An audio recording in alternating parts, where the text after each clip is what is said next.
Philippines and hello world! Welcome to the Daily Talk. I came upon this inspiring institution called the World Daily Organization. With the help of our special guest, we will be discussing about the Philippine Technical Vocational Education and Training or TVET system. Let's have a round of applause to the representative of the TVET system. We have welcome to the Daily Talk. We have here Miss Manlon, Miss Lane, Miss Robis, Miss Gonzalo, and Mr. Bala. Thank you for being with us today. It is a pleasure to meet you all. The pleasure is ours, Miss Manlon. Thank you for having us here. Now we have here Miss Manlon. So Miss Manlon, in our chapter 7, in our Philippine Technical Vocational Education and Training or TVET system, we have the teacher and the community teachers, ethical and professional behaviors. So, can you cite any examples of school community partnership that benefits the young? Yes, okay, so the example of school community partnership that benefits the young is development program. It means that the youth should involve themselves in youth development programs to develop their skills, talent, and abilities, and also to learn to deal positively with the peers and adults. So, in what way you involved in school and community partnership? I am involved in school community partnership in a way of participating in clean-up drive activities and also participating in community services. Okay, so what good have you done to school and community? I think the good things that I have done to school and community is participating in activities without being held. So, what else can you do, Miss Manlon? The thing that I have learned in school, I can share it with the young people in the community, and also all the lessons that I've learned in school, I can apply it in our community. Thank you, Miss Manlon. We have learned a lot from you today, especially in the chapter 7 of the Philippine TVET system. So, let's go to Miss Gonzalo, for she is explaining to us or deepening our understanding about the organizational leadership of chapter 8 in Philippine TVET system. So, Miss Gonzalo, can you provide us a meaningful definition of the word leadership? So, leadership is all about developing people and helping others reach their full potential. As a leader, you have the incredible opportunity to change someone's life every single day. So, what kind of leader are you? I would describe my leadership style as direct and leading by example. So, I enjoy delegating tasks and talking the lead on projects. But I also like to stay involved and inspire my team by showing that I'm working hands-on to help them too. Okay, Ms. Gonzalo, what should you do to become an effective leader? So, to become an effective leader, I should engage in honest, open communication, connect with the team members, encourage personal and professional growth, keep a positive attitude, teach my employees instead of giving orders, set clear employee goals and expectations, also give direct feedback about performance, and lastly, ask for feedback on my leadership. Thank you for that, Ms. Gonzalo, for answering our questions about the chapter 8 of the Philippine TVET system. So, and now let's go to our next guest. We have here Miss Lane. So, Miss Lane, as a future teacher, what did you find most meaningful in this topic? Or which is the school-based management or SPIA? Yes. As a future teacher, I think the most valuable takeaway from this lesson could be that SBM is the centralized decision-making authority from the central, regional, and division levels to individual schools, with the goal of bringing together the school leaders, teachers, parents, and students. Okay. Do you welcome SBM or do you see it as an additional work? Yes, I do welcome SBM, and I didn't see it as additional work because it gives principals, teachers, students and parents more authority over the educational process by putting them in charge of the financial staff and curricular decisions. SBA may build more effective learning environments for children by involving them, involving parents, teachers, and other community stakeholders in the crucial decisions. Thank you for that, Ms. Lanet.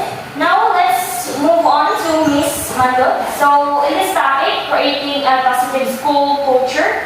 Does school culture affects the school learning?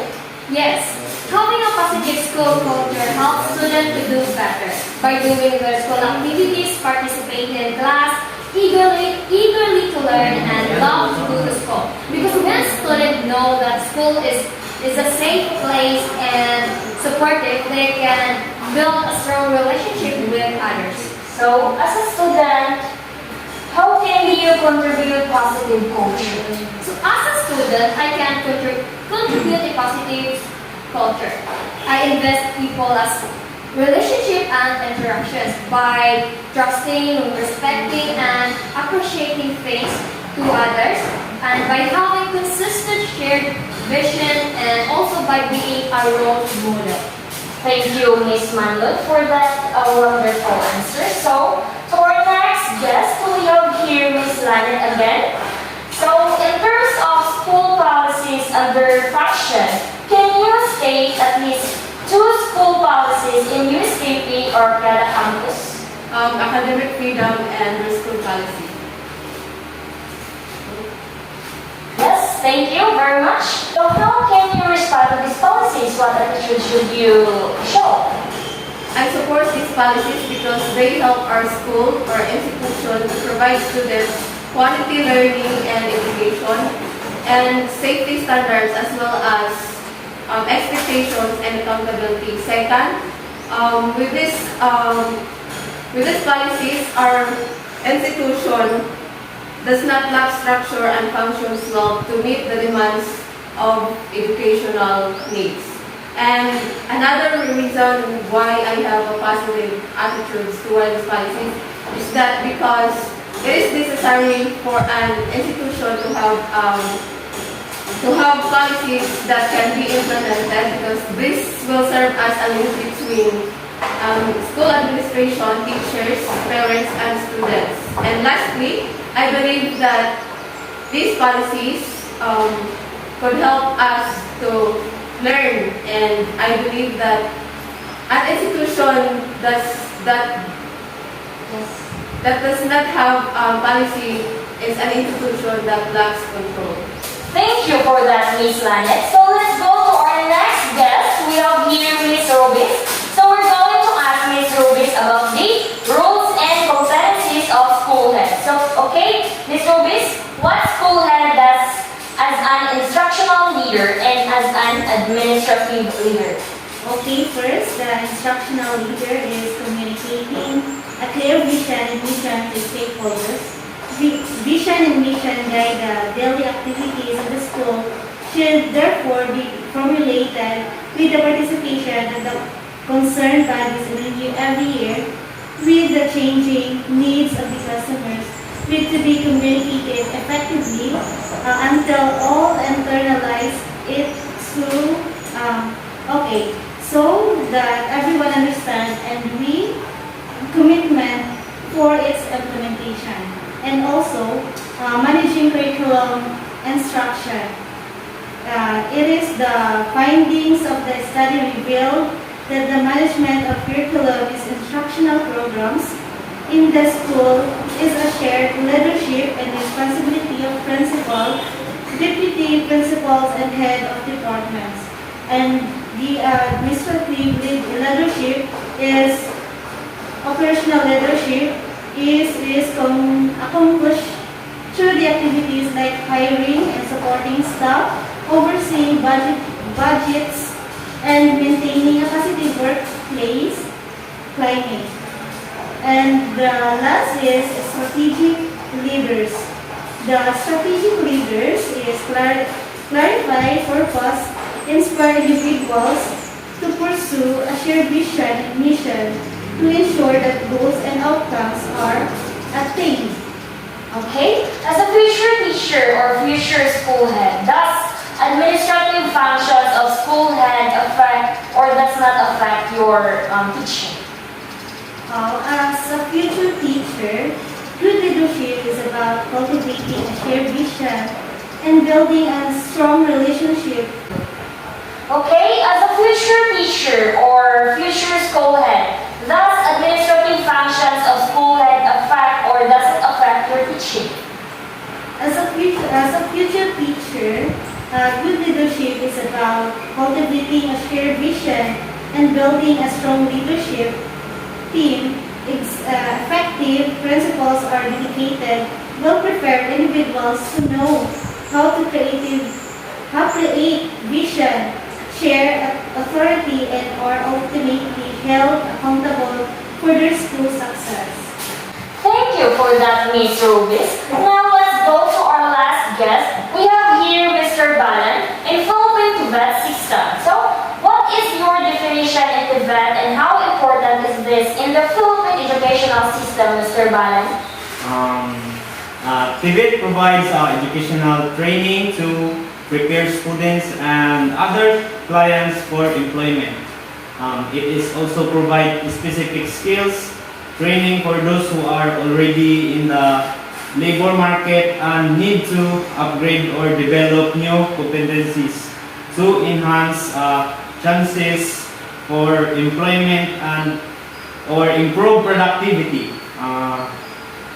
The technical and vocational education and training or TVET is particularly important for promoting economic development, expanding employment size and improving the quality of employment. Yes, so what is your opinion on the goal of the Philippine Tibet system? In my opinion, the goal of the Philippine Tibet system is to provide courses and training programs relevant to employment in order to enable young trainees or students to transition from secondary education to work or social objective and to supply the labor market with a competent apprentice or economic objective. That's all now.